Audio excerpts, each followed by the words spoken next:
todas e a todos. Então, vamos iniciar mais um workshop de hoje. Gostaria primeiro de agradecer a presença de todos que estão aqui, disponibilizando um pouquinho do seu tempo precioso, né, para adquirir um pouco mais de conhecimento. Isso é bem importante. A gente está tendo uma participação bem ativa durante a semana e ainda temos mais 2 dias aí pela frente. Eu sou o Marcelo Cavaglieri, então, coordenador da rede de bibliotecas do Senac Santa Catarina. Antes de dar início, então, ao nosso workshop, eu vou passar um vídeo sobre a rede de bibliotecas do Senac Santa Catarina, que nossa equipe preparou com muito carinho e mostra um pouco de nossos produtos e serviços, né, que a rede de bibliotecas oferece aos seus alunos, professores e comunidade em geral. A gente está tendo bastante pessoal de fora, né, pessoal de São Paulo, de outros estados, inclusive tudo isso é aberto para a comunidade em geral. Então, eu vou passar um vídeo para que vocês possam conhecer um pouquinho mais a nossa querida rede de bibliotecas.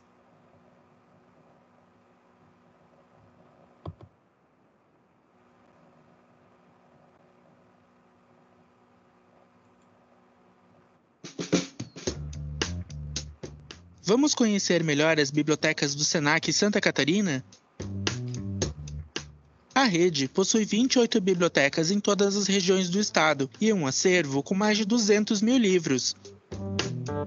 Aqui, você vai ter todo o auxílio necessário para procurar o que precisa em fontes de informações confiáveis. Temos espaço para você fazer uma leitura agradável. É a biblioteca como espaço de lazer e troca de ideias.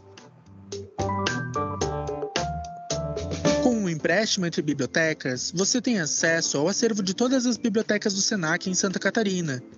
Isso não é fantástico?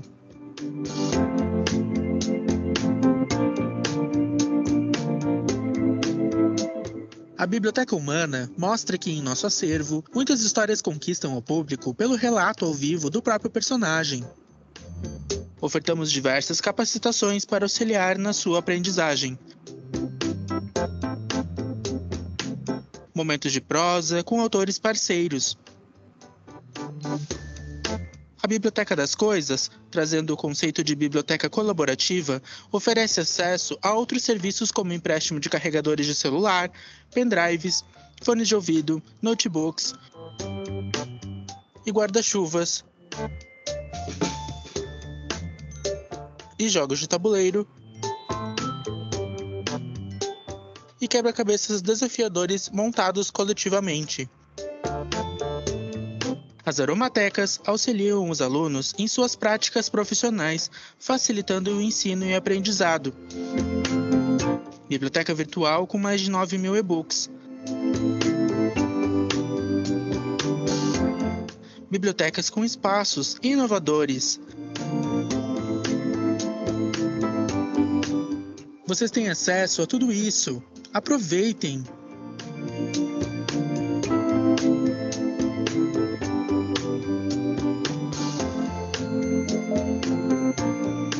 Nossa equipe está preparada para lhe atender.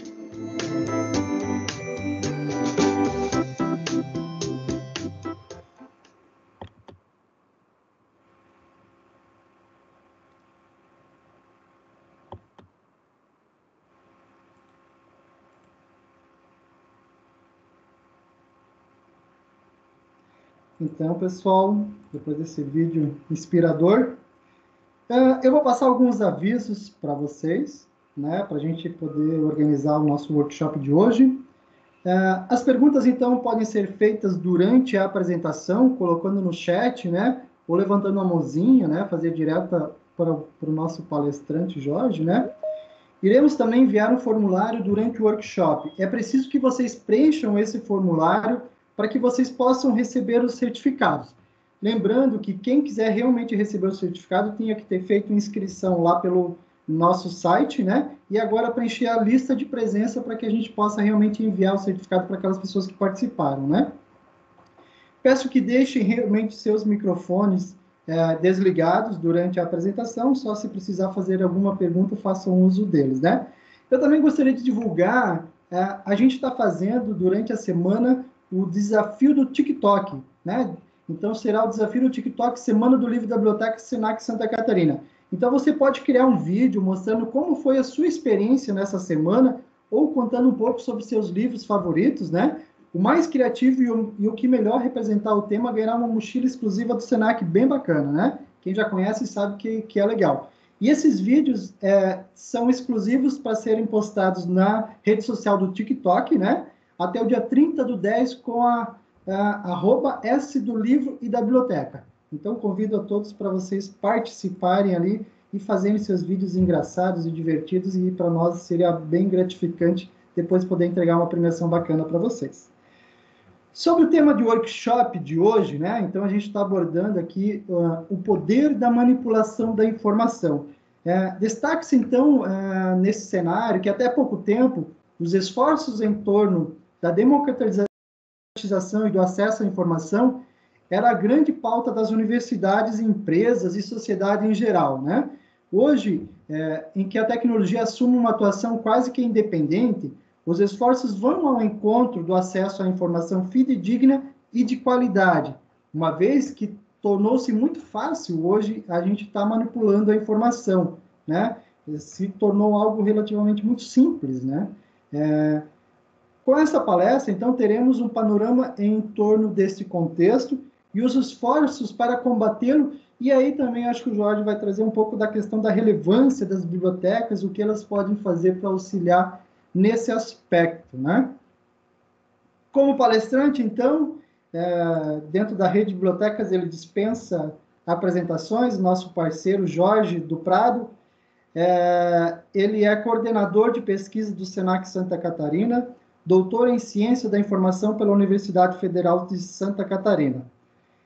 Então, nesse momento, eu passo a palavra para você, como eu gosto de chamar ele, doutor Jorge do Prado. A palavra é toda sua, meu querido. Obrigado por você ter aceitado o desafio de estar aqui com a gente e passando um pouco do seu precioso conhecimento para todos nós. Muito obrigado, Marcelo, pelas palavras de boas-vindas e de apresentação. É sempre um prazer poder colaborar com a rede de bibliotecas, né, que está aí conduzindo uma semana do livro e da biblioteca excepcional, né? Então, para quem não está acompanhando aí, dá uma olhadinha nas redes sociais, visita o site que o pessoal vai compartilhar daqui a pouco ali no chat, com as programações ainda, porque ainda dá tempo, né? As atividades vão até esta sexta-feira. Bom, eu tenho aí até 1 hora, né, para abordar esse assunto que é tão polêmico para nós, né, de falar sobre manipulação da informação. Então, na agenda, eu quero explorar um pouco a respeito do nascimento desse contexto em que nós estamos, né? E aí explorar algumas perspectivas de manipulação impressa e manipulação da informação visual também, né? Porque agora está entrando bastante em foco essa questão do vídeo e da imagem. E ao final, sempre eu gosto de deixar, né? Porque eu acho que o tema ele não se esgota numa fala, né? E não é uma fala, nem 10, nem 30 que vai esgotar um tema. E por isso aí eu gosto de deixar sugestões de leitura, e aí alguns filmes também seriados para quem quer, né, seguir e tal, porque é uma dinâmica bem interessante para se estudar, e também para o nosso papel social, né, para entender um pouco disso e o quanto que a gente precisa se cuidar referente a essa problemática, né? Agora já é uma problemática, não adianta. E aí vocês podem deixar o chat, no chat as perguntas. Eu só peço que daí o Marcelo possa fazer a leitura delas, né? Porque provavelmente eu não vou ter acesso ao chat aqui. Tudo bem, Jorge. Assim que chegar alguma, eu posso te interromper e a gente faz as perguntas. Já apareceu aí? Carregando para mim.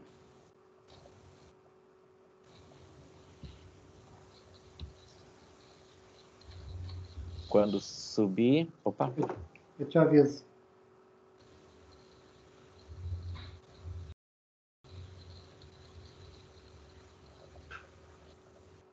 É muita informação, aí tá pesado o negócio. Agora foi, né? Foi, certinho, Jorge. Então, beleza. Eu coloquei essa imagem para a gente ilustrar, né, um pouco. No final, vocês vão mais entender aí o lobo em pele de cordeiro. E daí, no final, vocês vão entender um pouco dessa alusão, né, dessa imagem. Então, o título da fala é O Poder da Manipulação da Informação. O Marcelo já fez minha apresentação, né? Sou o Jorge do Prado e trabalho no SENAC, no Departamento Regional, aqui em Florianópolis.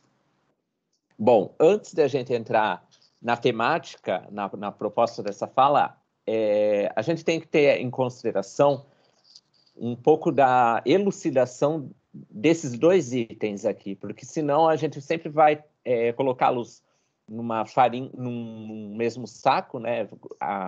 Utilizá-los como sinônimo, e a gente tem que ter essa distinção porque ela é importante, tá? E isso, quando eu falo que ela é importante, quando a gente está com essa problemática que é social, né, e que está percorrendo as nossas vidas cotidianamente, indiferente onde você esteja, qualquer pessoa aí com um celular, com uma televisão conectada à internet, enfim, essa vigilância que a gente chama, né, tem que se preocupar e ter um bom discernimento, mesmo que básico, mas um discernimento a respeito dos termos que circundam esse contexto. E um deles é a questão dos dados, né, e o conceito de informação. Dados, de maneira muito simplista aqui, são os elementos esparsos, né, entre aspas, as partículas soltas. Vamos pensar aqui numa metáfora, né? Se você encontrar com um dado na rua, ele não vai te dizer nada, né? Porque ele não tem uma informação em cima dele, ele não tem uma interpretação. Então, dados soltos, se você não tem um contexto por detrás em que eles nasceram, né? Não vai servir de nada para ti. É a mesma coisa que você pegar uma planilha no Excel de dados. Você até pode ter lá um cabeçalho da primeira linha, dizendo o que significa cada coluna, mas se você não saber de onde que veio aquela planilha, aqueles dados eles são esparsos, eles não têm riqueza para ti, né? E a informação são as relações entre os dados. Então, a gente já tem aí um segundo nível em que passa-se a ter interpretação e inteligência em cima dos dados. Né? Antigamente, a gente dizia, né, que informação era poder, que informação era o novo petróleo. Agora a gente tem o reverso, né? Os dados hoje são o novo petróleo, que as startups gostam de dizer, né? Quanto mais dados que você tem, mais você consegue inferir informação sobre as pessoas, né? Principalmente se a gente for falar em contexto de mídias sociais. Então, quanto mais dados eu tenho hoje, mais rico eu tenho para tomada de decisão, para a colocação de um novo produto ou serviço dentro do mercado. Tá? E aí o que eu faço com esses dados é a informação que eu vou gerar num relatório, num livro, num vídeo, ou até mesmo numa palestra, tá? Em seguida, né, antes da internet, também é bom a gente ter esse posicionamento de lugar de fala para ver da onde que iniciou as coisas, porque quando a gente diz, né, que internet, todo mundo está na internet, todo mundo tem um aplicativo, um smartphone conectado, enfim. Na verdade, esses dados, esse tipo de informação, né, de você dizer que todo mundo está conectado, é algo que os tecnologistas gostam de dizer, né? Quem é mais apaixonado pela internet gosta de dizer. Mas hoje, metade da população brasileira somente está conectada à internet. Quando eu digo conectada, é aquela conexão que você tem em casa via Wi-Fi ou um bom plano de dados, né? Apesar de que nós temos uma média aí de 2 smartphones por pessoa no país, a conexão desses smartphones, ela não ultrapassa 50% da população brasileira. E é bem importante a gente considerar isso, né? A pandemia nos mostrou isso, né? Quantos alunos não conseguiram acessar aplicativos ou outras plataformas para acompanhar a sala de aula, né? Antes da internet, as disputas em torno da democratização, ela vinha em torno de promover a diversidade, colocar em pauta, né, opiniões e visões de mundo de maneiras mais distintas, e isso sem julgamento de valor, como vem sendo feito hoje, né, evitando que pequenos grupos econômicos, digo pequenos no sentido de pequeno de tamanho, mas grande no sentido de recursos financeiros, ou até mesmo o próprio governo, controlasse os meios de comunicação. Hoje nós temos países aí que têm o total controle dos meios de comunicação, sejam aqueles que criam dentro do próprio país, sejam aqueles que evitam a entrada de outros meios de comunicação em seus próprios países, né? A Coreia do Norte é um dos exemplos mais simples que a gente pode dizer nesse sentido, né? Lá eles têm o próprio Google, eles têm o próprio Facebook, eles têm tudo próprio deles, criado por eles e veiculado somente lá dentro. Então, eles têm esse certo cuidado, né? Então, antes da internet, lembrando, a internet ela não nasce na década de 90, ela não nasce nos anos 2000, mas ela nasce logo depois da Segunda Guerra Mundial, a partir de uma evolução da antiga ARPANET, que era uma espécie de internet local, né, somente para intuitos militares. Então, você só compartilhava lá informação top secret, né? Então, bastante segredo, informação sigilosa.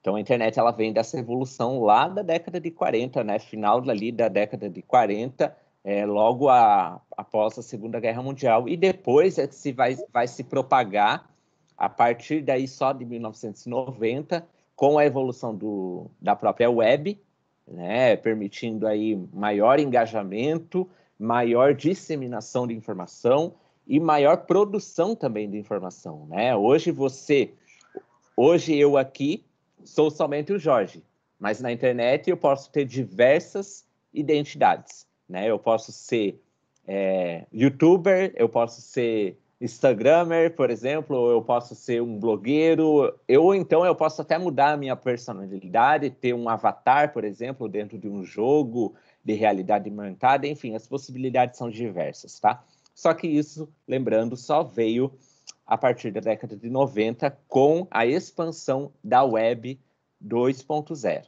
Tá? A Web 2.0, então, ela tem essa possibilidade de maior engajamento. E a Web 1.0 é aquela mais estática, né? Que você não tem muitas possibilidades de interação. A manipulação da informação, ela não é algo novo, então, né, a gente tem que ter essa colocação, né, não é depois dos anos 2010, por exemplo, que teve essa questão da manipulação da informação. Inclusive, esse autor, Stephen McCormack, que é um professor nos Estados Unidos, em Wisconsin, escreveu um artigo em inglês que tem esse título que eu coloco aqui na tela para vocês, que é Teoria da Manipulação da Informação. Nesse artigo, ele coloca que as mensagens elas têm a proposta de maximizar sentimentos, ideias, opiniões em torno de conversações, de mensagens, né, que você troca aí diferente o meio. Gerando aí um comportamento racional, cooperativo, e eu até me arrisco até a dizer, né, não somente no sentido cooperativo, mas no sentido coletivo também.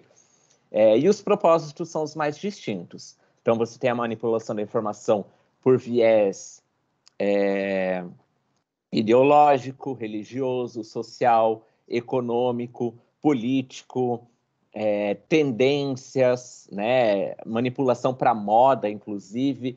Por conta do marketing também você tem manipulação para venda de produtos e serviços, melhor posicionamento disso, né, quem ganha mais.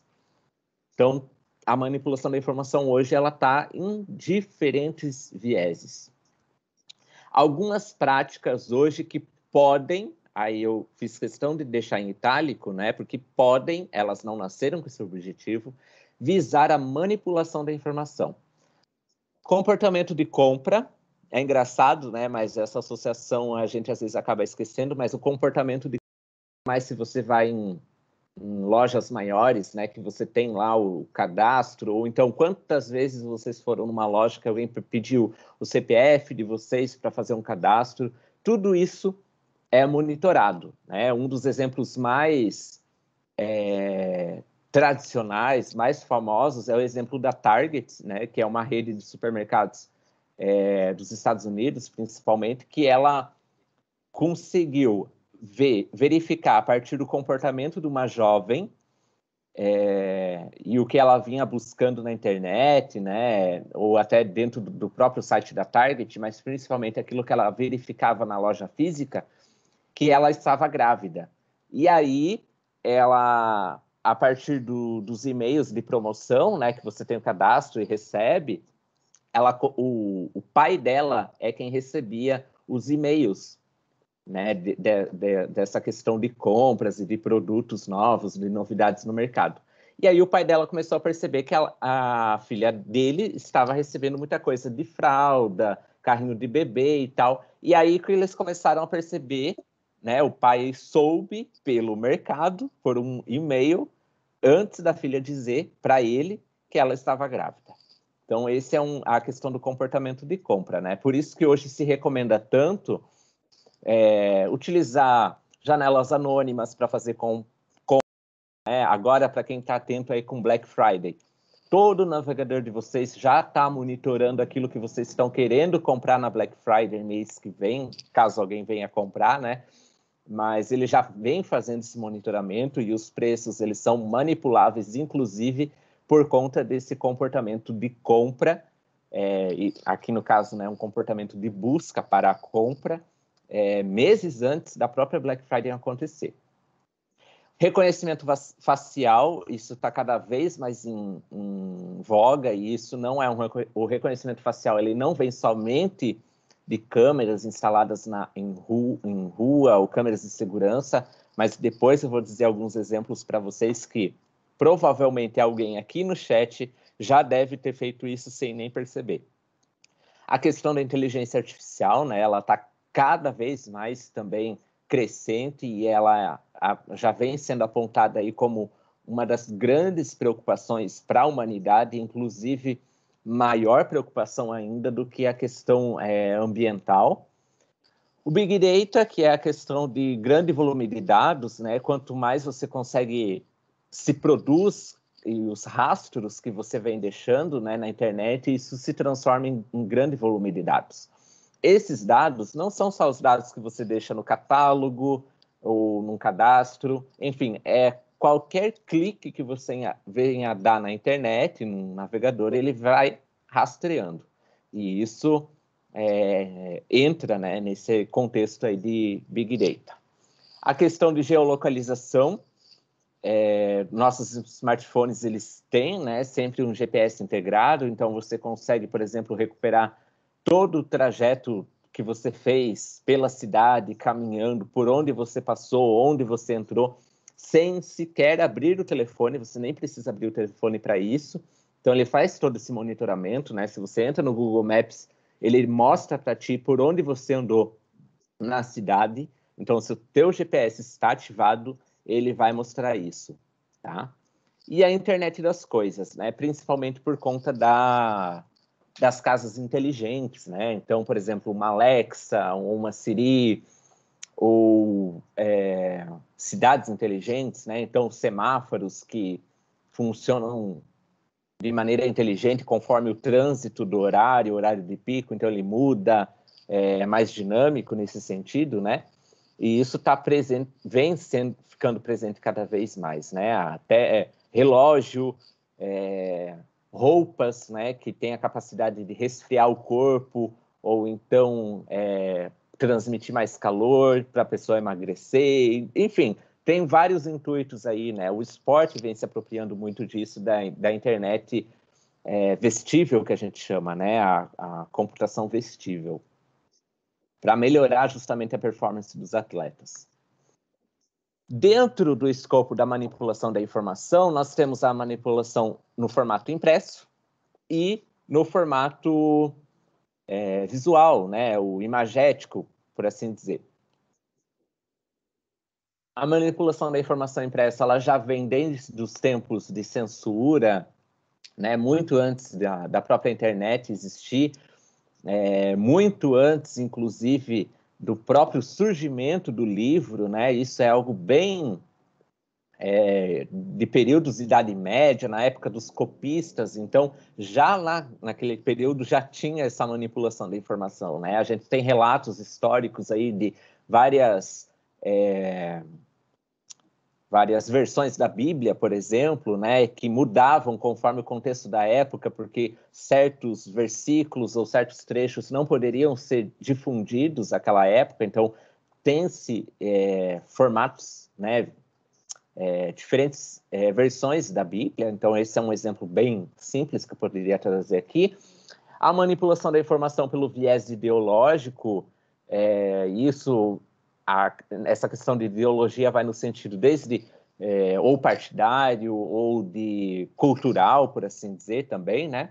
Viés religioso, já mencionei a questão da Bíblia.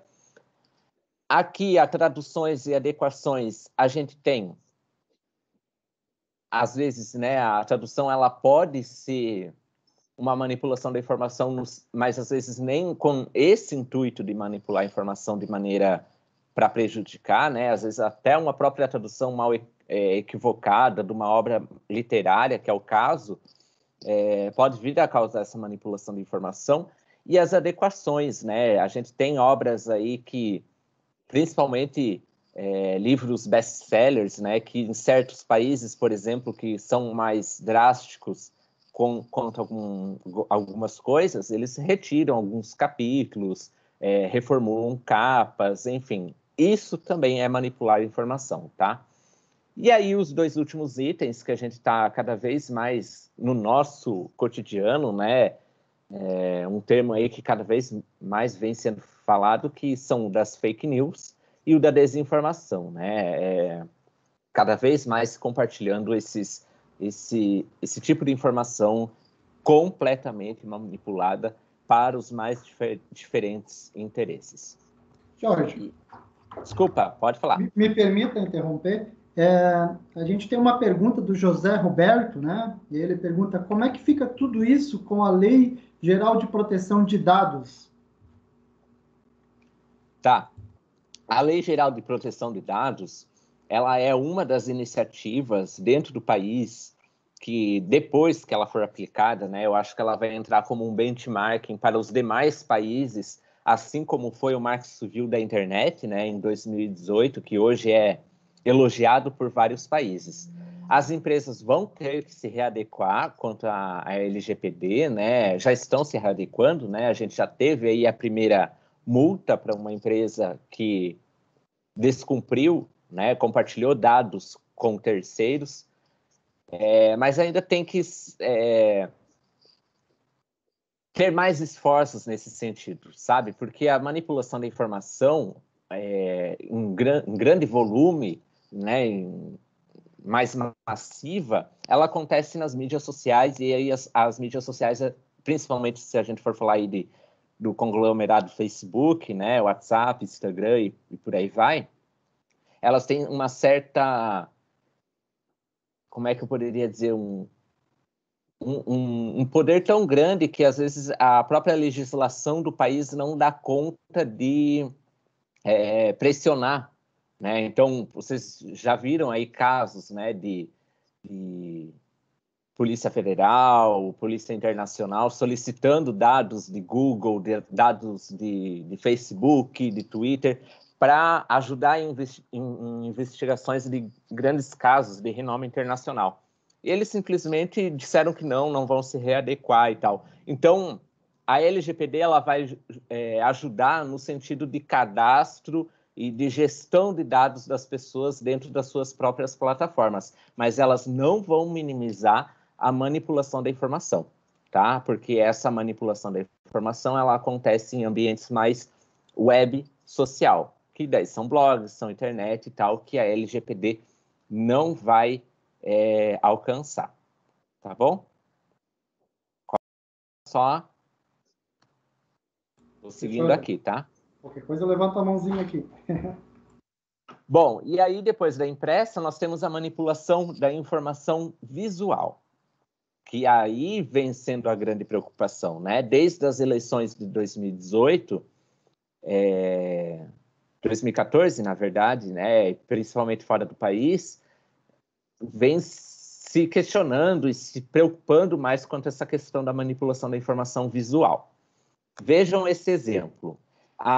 Aqui nós temos a mesma imagem em posicionamentos distintos, talvez você já conheça essa imagem, né?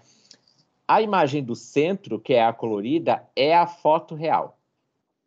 Na esquerda é um recorte manipulado e na direita é outro. Então, na esquerda você tem uma manipulação para um tom mais negativo, né, de violência militar, e no da direita ali você já tem um tom mais benéfico, né, da pessoa ali ajudando, sei lá, pode ser um refugiado, ou até mesmo pode ser um companheiro de batalha, né, nesse sentido. Então aqui, vejam, a gente tem uma imagem com 3 interpretações. Essa é uma das mais famosas, né? No nosso segundo caso, esse aqui, pobre príncipe, é o Charles, não lembro agora, eu confundo toda aquela família real, só conheço a rainha de nome, né? Então, essa é uma manipulação bem também que caiu bastante, né, na mídia, né? Então, é a mesma foto, só que de ângulos distintos, né? Então, na esquerda parece que ele está fazendo um xingamento manual, mas na direita aí você vê que ele está, na verdade, com os 3 dedos levantados. E aí você, né, os grandes veículos de comunicação vendem essas imagens com valores absurdos, estratosféricos mesmos, né? Inclusive se for com intuito benéfico, né? Mas quando ela tem um viés negativista, geralmente a imagem dobra de valor, né? Quando o fotógrafo vai vender. Então isso depende muito essa questão do ângulo, né? Deixa eu ver se ele vai. Aqui ele era um GIF, pena que ele não. Deixa eu ver se ele. Bom. Pena que aqui era um GIF, ele não vai. Ele não. Claro, ele está em PDF, mas enfim, era uma imagem. Deixa eu ver se eu consigo abrir ela rapidinho, pode ser? Pode, Jorge. Espera aí, só deixa eu abrir a outra janela aqui. É contigo, meu querido. Que daí fica mais interessante para vocês visualizarem.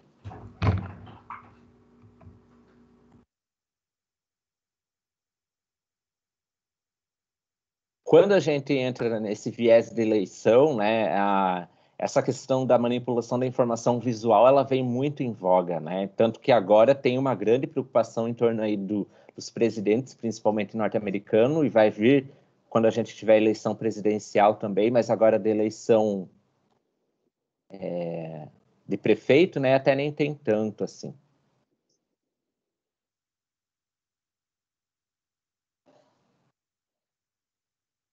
Pronto, achei. Vamos ver se vai.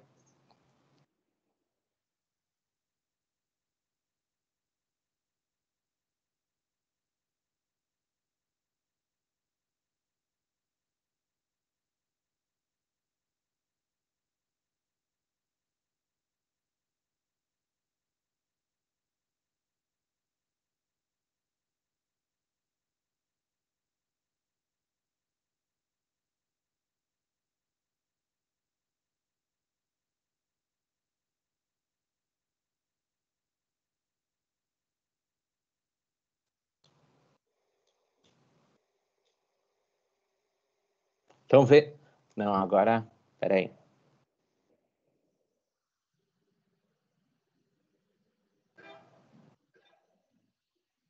Ele não vai, gente. Pena. Bom, mas ele era um GIF do Obama falando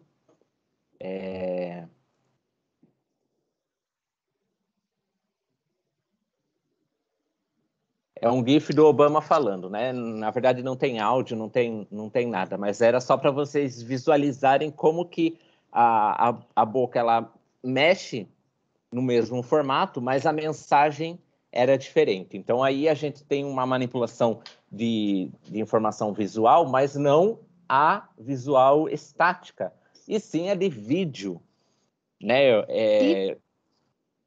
Oi? Alguém estava... Acho que eu vi o áudio rapidinho, mas enfim. Que é quando você tem a manipulação da imagem em movimento, né? Isso aí já não é de agora que nasceu, né? Já tem algum tempo. E esse é um exemplo que a BBC, se eu não me engano, fez um estudo a partir do Obama, né? De manipulações aí em torno do vídeo dele.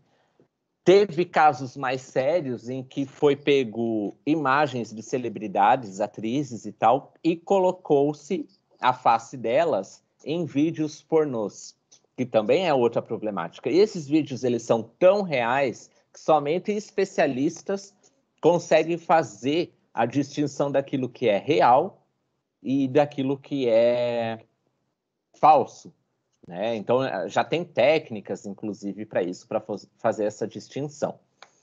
Isso a gente chama de deepfake, né? Deepfake vem do conceito de deep learning, que é aquele aprendizado futuro, profundo, né? Fazendo a tradução literal. E aí você faz a colocação do teu rosto em contrapartida com outro. Isso foi utilizado muito em cinema também, né? O Senhor dos Anéis é um dos cases aí de uso de deepfake para fazer lá os trolls, os hobbits, enfim. Para se trabalhar essa questão da deepfake, eles ficam completamente perfeitos, assim. Você tem a manipulação de voz, tudo certinho. Não consegue se discernir isso. As deepfakes não são de agora também, né? Percebam que isso não é um problema que é de agora, dos anos pós-2010, mas é algo que ganha popularidade, né? Então, ele surge na década de 90, principalmente por conta do cinema, explode em 2014 por conta das eleições presidenciais dos Estados Unidos, se eu não me engano, e vão ganhar popularidade em 2017, principalmente quando isso chega nas mãos das pessoas. Então, hoje você tem aí aplicativos que você consegue colocar o teu rosto num cantor, enfim, num ator, numa atriz, né? Você consegue fazer essa brincadeira aí do deepfake. Jorge, Oi. sobre deepfake ainda, a Amanda está colocando aqui quais as sugestões que vocês nos dão com relação aos cuidados com as deepfakes, né? Embora a nossa região venha a ser algo distante, em grandes centros já existem algumas polêmicas e certa acerca desse tipo de modificação da informação. Acho que é mais ou menos o que você já vinha comentando, né? Eu vou dar algumas sugestões ao final de maneira geral, né? Mas eu acho que uma coisa que a gente tem que tirar do nosso pensamento é que, indiferente da cidade, se você está numa capital ou num grande centro urbano ou numa cidade pequena, eu acho que a gente tem que ter a preocupação igual, né? Porque a internet ela tem acesso e amplitude aí de igual para todos. Então, se você está, às vezes, uma coisa que você uma brincadeira que seja numa mídia social lá que você está, né, fazendo alguma brincadeira em torno da câmera, alguma coisa de um aplicativo, de maneira super singela, por mais que o meu Facebook seja todo fechado, o meu Instagram seja todo fechado também, eu estou dando os meus dados para alguém, e esse alguém são sempre aqueles que estão por detrás dessas mídias sociais, né? Eu vou dar alguns exemplos para responder mais pontualmente a tua pergunta, Amanda. Que já é nesse slide aqui, ó. Cuidado com as armadilhas, né? O que veio aí mês passado, ou acho que no início desse mês, que é ilustrado pela essa imagem aí. Os nossos avatares do tal Facebook, né? Que liberou aí um recurso de avatar para você criar lá teu rostinho bonito e tal. Isso é uma forma de você, da própria mídia social, capturar a tua expressão. Vocês podem ver que tem os avatares lá que estão sorrindo, que estão sérios, que estão numa posição, enfim. Tudo isso vai sendo mapeado para dentro de um banco de dados que vai sendo vendido e você não tem poder sobre aquilo. Você não pode dizer, ei, Facebook, eu não quero que você compartilhe a minha expressão. Porque a partir do momento que você cadastrou-se no Facebook e deu os termos de aceite, já era. O que você coloca lá, inclusive se você tiver uma ideia, sei lá, teve a solução, criou a vacina da Covid e divulgou num post do Facebook. Pronto, já era. Qualquer pessoa, inclusive o próprio Facebook, pode se apropriar daquilo. Tá? Outros exemplos que vêm antes do avatar. Sabem aquelas brincadeirinhas que são essas perguntinhas aqui, ó? Como você seria se fosse do sexo oposto? Que personagem você seria em Harry Potter ou qualquer outro universo aí? Com qual celebridade você se parece? Todos esses joguinhos, né, Avatar e tudo mais, capturam os seus dados que vão ser entregues aí para os mais diferentes interesses, né? E aí você tem também manipulação de informação, porque você está entregando, né, essa informação facial, essa informação de expressão para pessoas aí que você nem conhece, tá?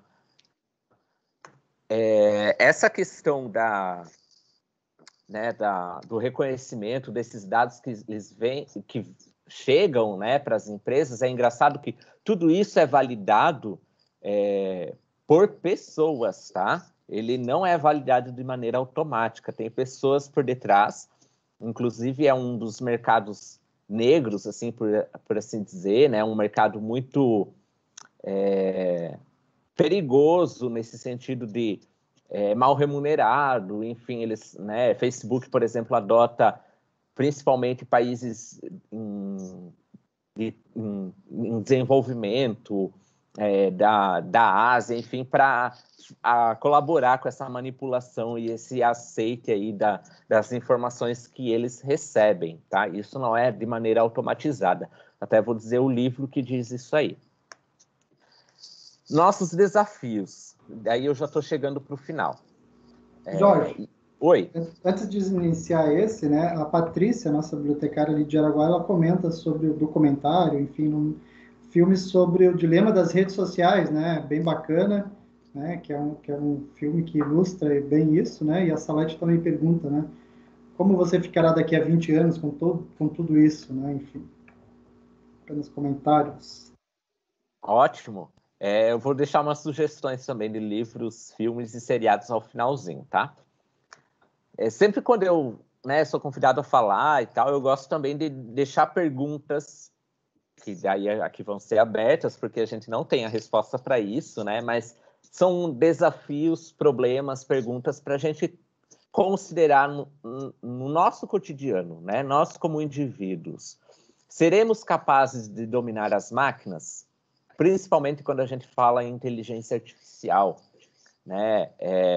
Tem um case pouco noticiado da IBM com a Microsoft, em que eles tinham duas inteligências artificiais. E uma começou a se comunicar com a outra. E nessa comunicação, eles desenvolveram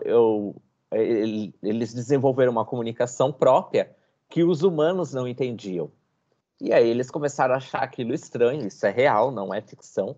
Começaram a achar aquilo estranho e aí tiveram que desativar as duas inteligências artificiais para que elas não se comunicassem e desenvolvessem um linguajar próprio que a gente não pudesse compreender, porque vai saber até onde isso poderia chegar, né?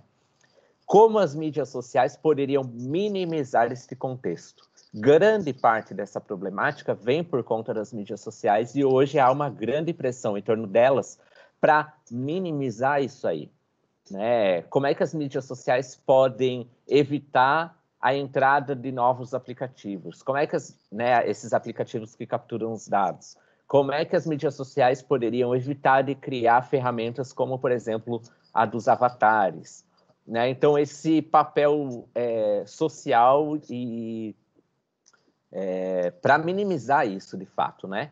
E como você vem cuidando de sua presença digital? Quando eu falo de presença digital, que dados que você está compartilhando, como que você está navegando pela internet, o quanto que você vem utilizando de celular, mas, assim, principalmente cuidando, né, dos dados que você compartilha.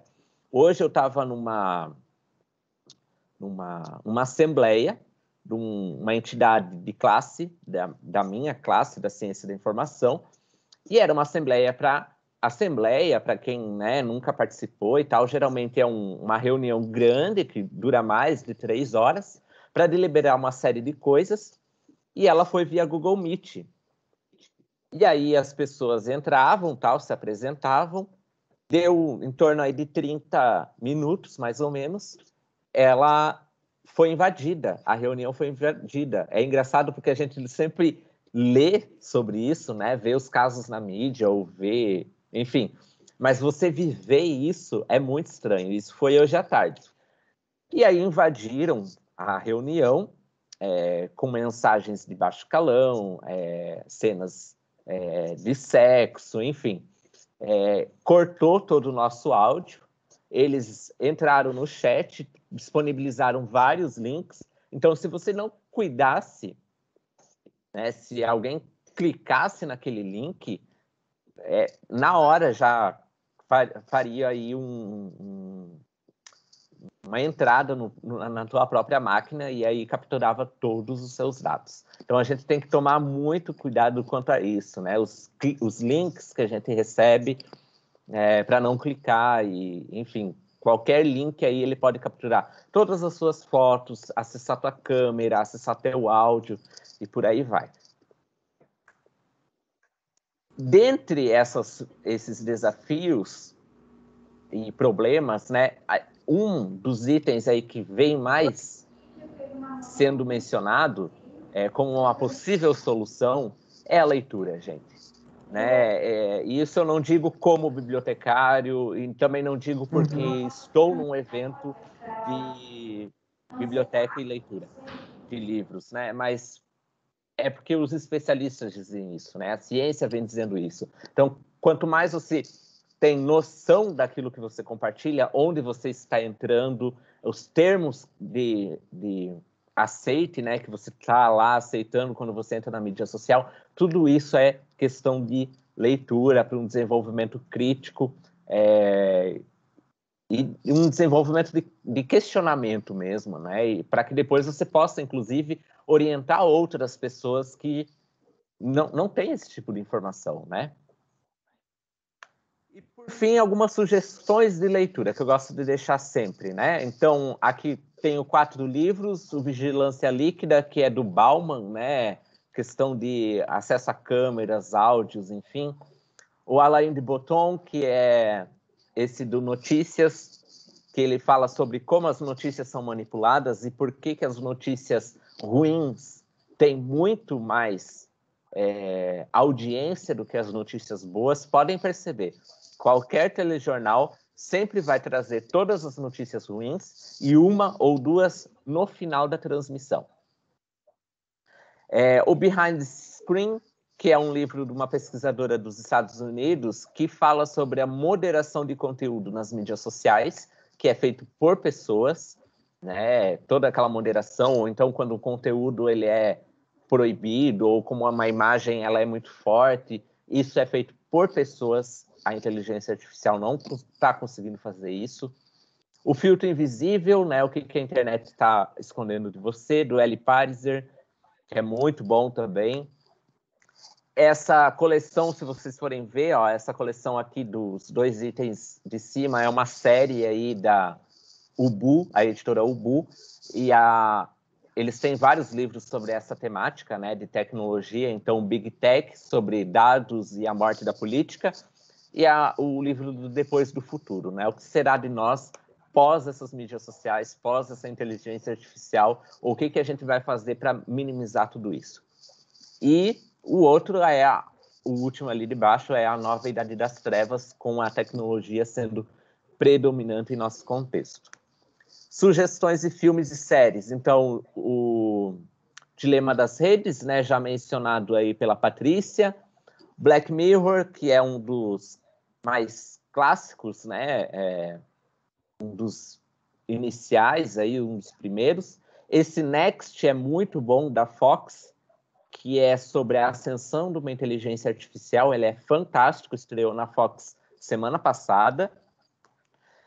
Years and Years, da HBO, que é fenomenal. Ele é um Black Mirror mais próximo da nossa realidade, e ele é assustador, gente, é assim uma coisa absurda. Assistam, só tem 6 episódios. Privacidade Hackeada, que é a questão do caso da Cambridge Analytica, sobre a manipulação das mídias sociais para a ascensão do Donald Trump, né, à presidência dos Estados Unidos. E uma versão russa desse contexto, para a gente não ficar somente no viés norte-americano das coisas, né? Que é a série do... Agora eu não vou lembrar o nome, mas essa moça ilustrada aqui na imagem, ela é um robô, né, que as famílias elas podem adquirir esse robô para ter dentro de casa. É como se fosse uma assistente virtual, mas materializada em robô. Na China, isso já é super comum. Inclusive, tem bibliotecas lá na China, Malásia, Singapura, que já vem utilizando robôs, né, para atendimento, serviço de referência e tudo mais. E é isso, gente. Acho que deu 1 hora quase certinho. Agradeço muito. Deixo o meu e-mail ali para caso alguém queira, né, essas sugestões de leitura, queira os slides, enfim. Eu posso compartilhar depois com todos vocês, para quem, né, fizer o contato. E aí, deixo agora aberto para as perguntas, caso tenha, porque eu não consegui visualizar minha tela aqui. Deixo para compartilhamento.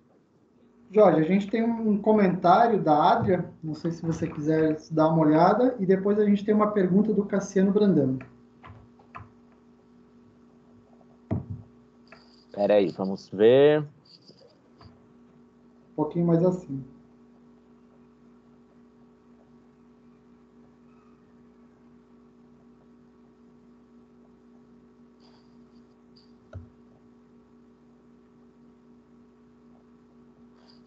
Do comentário da Adria, né, que os adultos também estão brincando com isso, né, provavelmente ela faz a menção aos aplicativos, né, enfim, isso é igual, por exemplo, você compartilhar fake news, né, as pessoas sabem que aquilo é prejudicial, mas vai lá e utiliza da mesma forma, né, é igual doce, por exemplo, né, eu sei que se eu comer muito doce, ele pode, de certa forma, me prejudicar mais cedo ou mais tarde, mas eu vou lá porque aquilo é uma espécie de vício, né?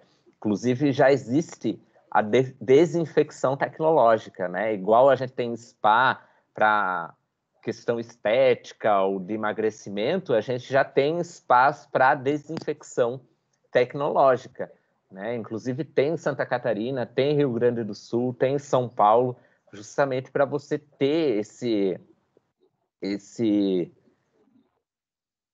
essa desaproximação, né? Tem um palestrante muito bom que é o Gil Giardelli. Ele trabalha com tecnologia o ano todo, ele tem 2 celulares e tudo mais.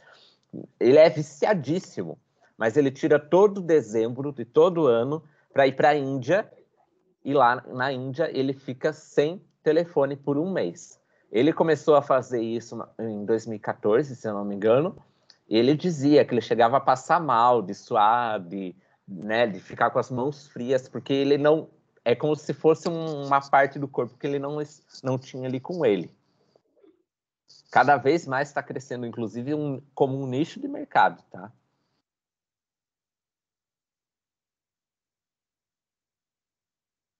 Sim, Cassiano, conheço esse aplicativo do Reface que você está falando, né? Tira a foto do rosto e aí consegue aplicar ele em qualquer GIF que exista na internet ou em formato de vídeo.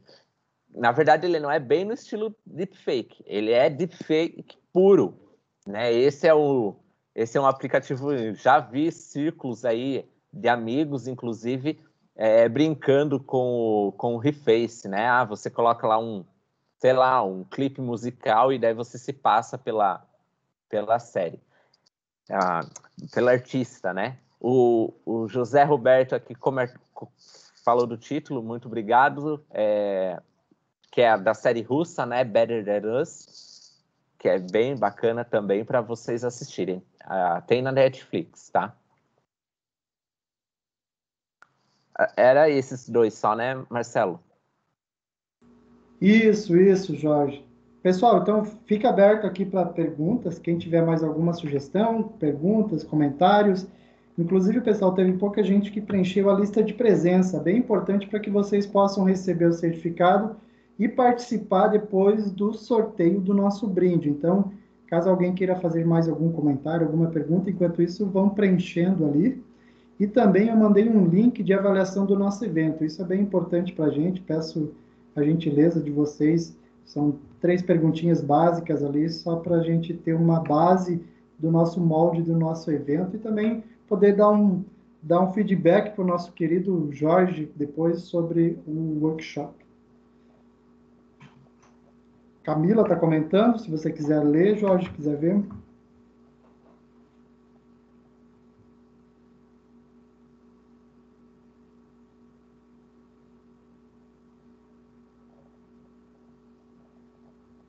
Os nossos pais, né? Eu acho que isso é uma realidade de todo mundo. Eu passo a mesma coisa com a minha mãe, com meu pai, que agora que eles estão conectados, né? Acho que agora inverte os papéis, né? Nesse aspecto tecnológico, que a gente passa a educar um pouco, né? Eles, né? Nesse sentido de saber utilizar, de não clicar em tudo que recebe, né? Via WhatsApp, enfim, chega a ser até engraçado, né? Para quem é da nossa área, né? E aí eu vou explicar para quem não é. A gente tem uma corrente, uma prática dentro da biblioteconomia, né? Que é a graduação dos nossos queridos bibliotecários e bibliotecárias aqui presentes, que é a competência em informação, né? É uma corrente dentro da biblioteconomia que ajuda as pessoas a serem competentes em informação em vários aspectos, técnico, social, político, ou seja, é o bibliotecário, a bibliotecária, trabalhando com o leitor para ser competente em informação em qualquer coisa, né? Usar aplicativo, usar celular e tal. Tem certos autores já discutindo que a competência em informação ela pode cair em desuso com o tempo, porque não adianta você ensinar a pessoa que ela não pode fazer isso, né, ou que isso vai causar algum mal para ela. Porque se ela quer, ela vai lá e faz. Então não adianta, a competência em informação ela não vai solucionar, por exemplo, a problemática das fake news, né? Porque isso é uma questão de crença. Se a pessoa acredita naquela notícia que ela está compartilhando, ou se ela, né, quer disseminar aquilo por algum outro intuito, né, de grupo, enfim, ela vai compartilhar, mesmo ela podendo saber que é inverídico. E a gente trabalhou isso na versão passada da Semana do Livro da Biblioteca, e como é muito comum, né, a gente perceber isso, e fica mais em foco agora nas eleições, né? Como a gente vê candidatos se elegendo por fake news, e, enfim, não vou nem discutir aqui, mas a gente tem diversos que a gente vê que aquilo é uma manipulação pura. Mas hoje as redes sociais têm um poder muito grande e a pessoa acaba se elegendo por causa de realmente uma fake. A pessoa bota uma máscara e é por fake aquilo lá, né? E a gente percebe que hoje, cada vez mais, eles estão mais elaborados, né? A gente tem, né, no DR, às vezes a gente discute algumas coisas lá, são pessoas que realmente têm um conhecimento amplo e às vezes a gente acaba caindo em algumas pegadinhas. Aí, né, tempo atrás a gente estava discutindo lá, não, mas é fake isso. Não, não é. e aí tinha o site tudo completo. Então a gente acaba caindo, por mais que a gente tenha um conhecimento, uma cultura um pouco mais avançada, imagine pessoas que realmente não têm isso, né? Então, nossos pais também é um trabalho com isso tudo, né? Mal às vezes sabem mexer numa rede social e estão compartilhando, então para eles aquilo é uma verdade, né? Um exemplo bem típico de fake news aí, para a gente não entrar no quesito eleição, né? Mas fiquem atentos quanto a isso, claro, né? A eleição está aí. Mas as informações compartilhadas em torno do 5G, né? O 5G teve alguns casos aí nessa época de pandemia, né? Inclusive teve países aí que grupos reacionários foram derrubar torres de transmissão 5G em países aí, Europa e tal, porque achavam, né, que o 5G poderia proporcionar câncer e tal. E isso não é algo longe de nós, né?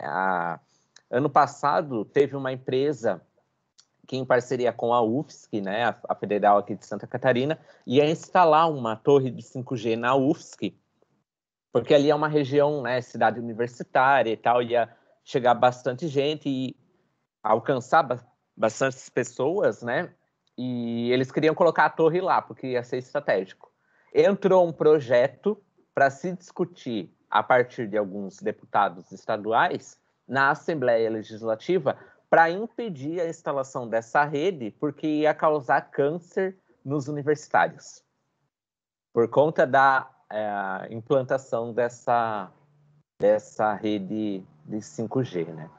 A Neila comentando aqui, né, os jornais que deveriam ser fontes confiáveis replicam informações sem verificar, e tem outra ainda, né, que esse é um problema desde o jornal impresso, inclusive.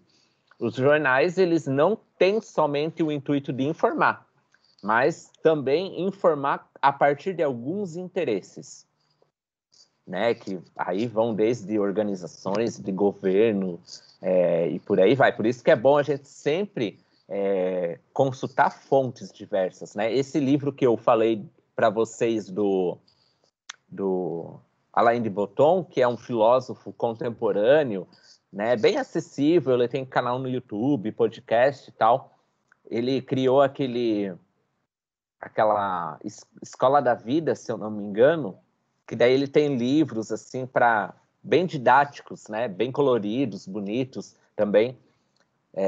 E nesse livro Notícias, né, ele fala que tudo é altamente manipulável para os mais diferentes interesses. Não adianta. Então, nem sempre o jornal ele vai ser a nossa fonte. Nunca foi, né? Nossa fonte confiável. Quanto mais fontes você tiver, e aí a partir disso você ter uma interpretação, né? Eu acho que é um caminho aí para se escapar. Isso, e dentro das bibliotecas a gente tem, inclusive, semana passada, na semana acadêmica, foi dado uma oficina, um workshop sobre fontes confiáveis, né, de informação.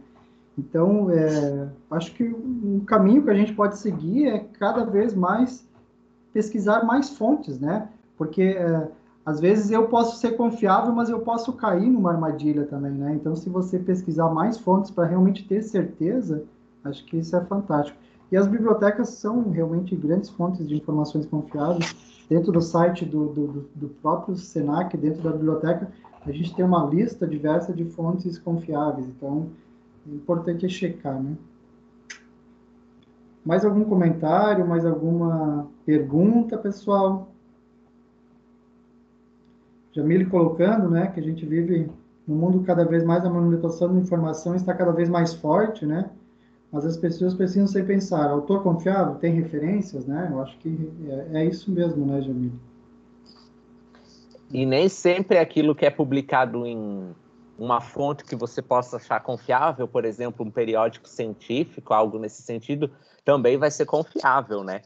Tem um caso aí que o próprio MIT desenvolveu, tem o site, né, o conversor de Lero Lero, você joga algumas palavras lá, ele traz um texto a partir dessas palavras, mas tem um softwarezinho para quem está aí escrevendo, não indico entregar trabalho no Senac, TCS, enfim, a partir dessa ferramenta. Mas ele existe, né? que é, você coloca lá algumas palavras-chave e ele gera um artigo científico já formatado, com várias páginas, com as referências feitas lá, inclusive, por exemplo, se eu coloco lá o meu nome e coloco do Marcelo, ele coloca referências de trabalhos que eu e o Marcelo supostamente tenhamos escrito para ser que foi citado dentro daquele texto lá. E é incrível, porque ele sai certinho. Né? Tem aí na mídia, inclusive, de autores que submeteram artigos assim, convertidos e tal, a partir desses softwares, para periódicos, para demonstrar que o processo editorial, e aí o científico, também não é confiável. Não é só a imprensa, não é só a mídia que tem essa problemática. O meio científico também. Então, para a gente tomar esse cuidado aí, né? Inclusive, pessoas submetendo artigos aí com autores que não existem, né? Tem um dos casos mais famosos aí do artigo da Lisa Simpson, né? Que a Lisa Simpson era uma autora e tal. Caso da Covid, e é sério, né? Porque ainda mais se você trabalha aí artigos na área da saúde pública, isso pode ser um problemão. Imagina um artigo aí dizendo que, né, tem lá a vacina, e aí um laboratório vai lá e aplica aquilo para formular a vacina dentro do próprio laboratório. E aí? Então é bem complicado. Sempre informação checada é mais segura. Pessoal, mais alguma informação, mais algum comentário? Eu gostaria de convidar vocês também para poder participar das nossas atividades de amanhã e de sexta-feira da semana do livro da biblioteca aqui do Senac, né? Amanhã às 10 horas a gente vai ter uma oficina aqui sobre viver a arte em tempos de pandemia, turismo cultural virtual, bem bacana ali. Às 14 horas a gente tem Contar e Cantar, Contar e Encantar, jovens contando histórias literárias. Às 19 horas, Administração de Finanças. E aí, no último dia, a gente vai trabalhar muito com a questão do equilíbrio mental, saúde mental e, por fim, um momento descontraído, lá pelas 20 e 30 horas, que é o sarau virtual. A vida é uma arte do encontro. Então, tem uma programação bem bacana. Eu vou estar deixando aqui o link de inscrição, caso alguém tenha ainda interesse em participar.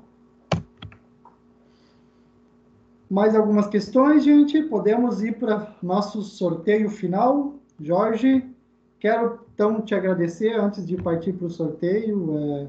É sempre um prazer e uma honra ter você aqui contribuindo com a gente, tendo em vista todo o seu vasto conhecimento ali. Te agradeço de coração. Eu que agradeço. Sempre é ótimo falar sobre essas temáticas aí, polêmicas e tal, e espero que vocês pensem a respeito um pouquinho das 3 perguntas cotidianamente, né? E que tenham aí aprendido e tal, e sigam aí atrás dos livros, principalmente antes das séries, tá? Legal, legal. Obrigado, Jorge. Gente, então eu vou compartilhar aqui a minha tela. Vamos fazer o sorteio. Vamos ver quem vai ser o sortudo. A gente teve então aqui 52 pessoas que se inscreveram na lista de presença, certo?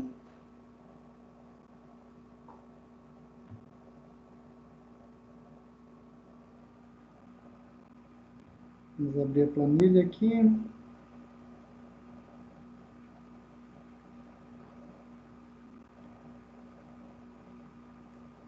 Enquanto isso, pessoal, se vocês gostaram, quiserem tirar algum print, depois a gente vai tirar um print com todo mundo aqui.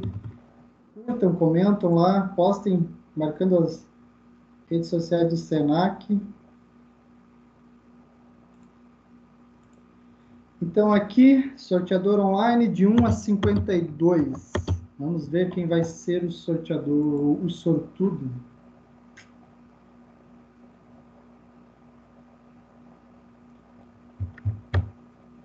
Vamos lá, vamos lá. Número 8. Olha só, vamos ver. Vamos ver se a pessoa está online aqui. Paulo Alfonso Baker. Eu vi aí.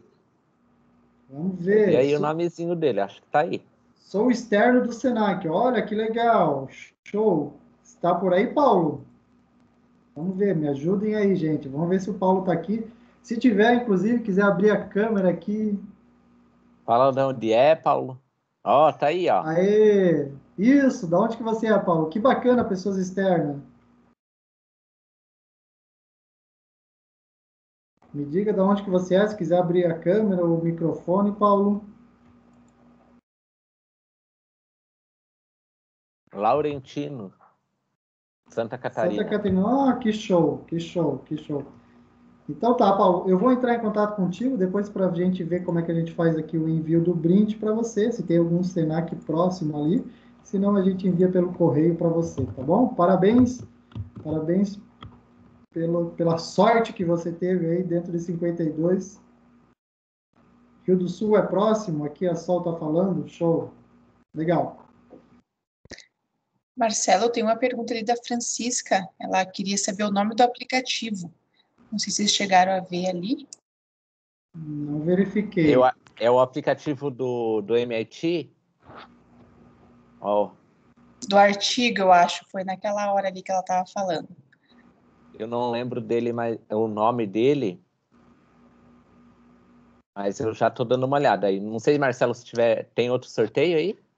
Não, não tem. Ah, sim, você tinha comentado, né? Não conversamos.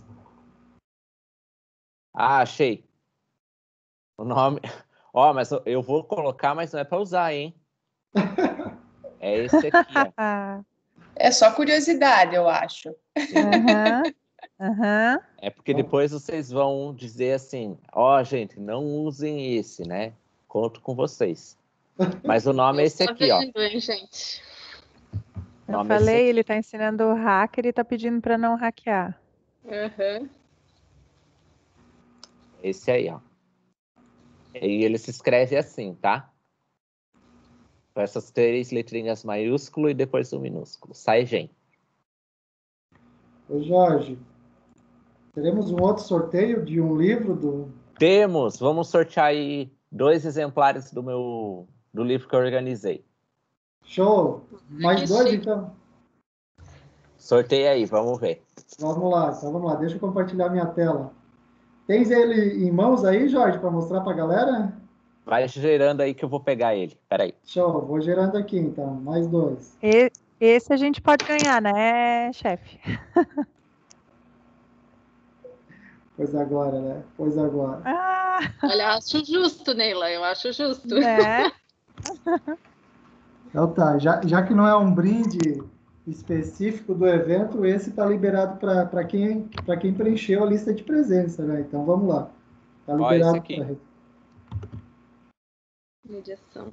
Show. Bem específico para leitura, que a gente estava falando como uma das propostas de solução, tem aqui, ó, para todos os espaços, ficou bem bacana esse livro. Não quero gerar intriga, mas eu já ganhei o meu, então se eu ganhar, eu libero para vocês.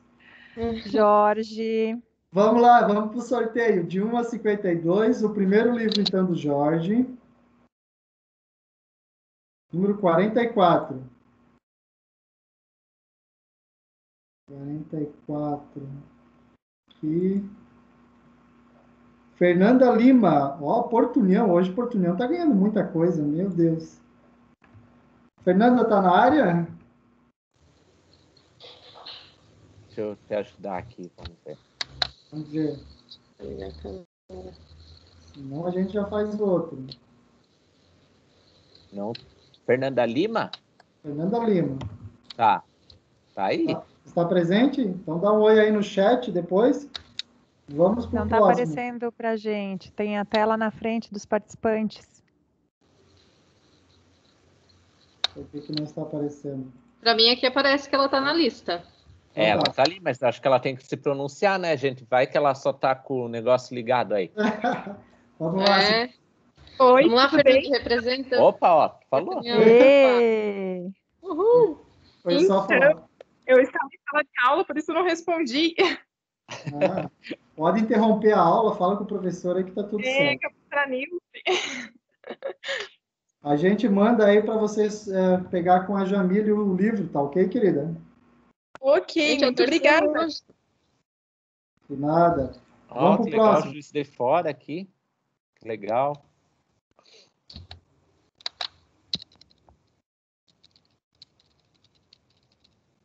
Vamos pro próximo. Última chance. Beijos, Estefânia. Número 52, ó. Último. 52. Kathleen, é isso? Senac Itajaí, olha que bacana. Verifiquem se está na área também, gente, por gentileza. Kathleen, se manifeste. Kathleen Juliane de Souza Brito. Tá na lista. Tá na área? Show. Ativo, aham. Ela já deu oi no chat. Já deu oi mesmo. Minha aluna. Meus alunos. Eu. Que legal. Que bom, bacana, bacana. Então é isso, gente. A gente vai estar enviando aí para Itajaí também esse brinde, tá? Para retirar ali com o Cláudio, né? Nosso assistente de biblioteca ali de Itajaí. Então, assim que chegar, eu peço para ele entrar em contato com você. Ok, querida? Ok. Obrigado pela participação no evento. Gente, o que temos para hoje é isso. Super horário britânico do Jorge, mantendo pontualidade aí. Obrigado por todo mundo, obrigado pela participação de todos. Continue participando. A gente tem mais atividades bacanas amanhã, então conto com a presença de todo mundo. Divulguem nas redes sociais aí as nossas atividades da Semana do Livro da Biblioteca. Fica bacana. Muitas fotos. Ah, verdade, verdade. Vou tirar o print. Gente, eu me esqueço. O roteiro é muito grande aqui. Liguem suas câmeras, por gentileza. Vamos tirar um print bem bacana com todo mundo. Eu liguei a minha, Marcelo. Aparece que o pessoal... Sim, José. Ah, tá parecendo que últimas vezes o pessoal falou não apareceu, mas tá bom. Nosso poeta Zé de Brusque. Cadê? Gisele não tá ligando aí. Vamos, todo mundo. Eu não vi. Eu tô aqui sim. O meu time está devagar hoje, calma. Aí, agora tá uma tela bonita. Sorriam, fiquem parados.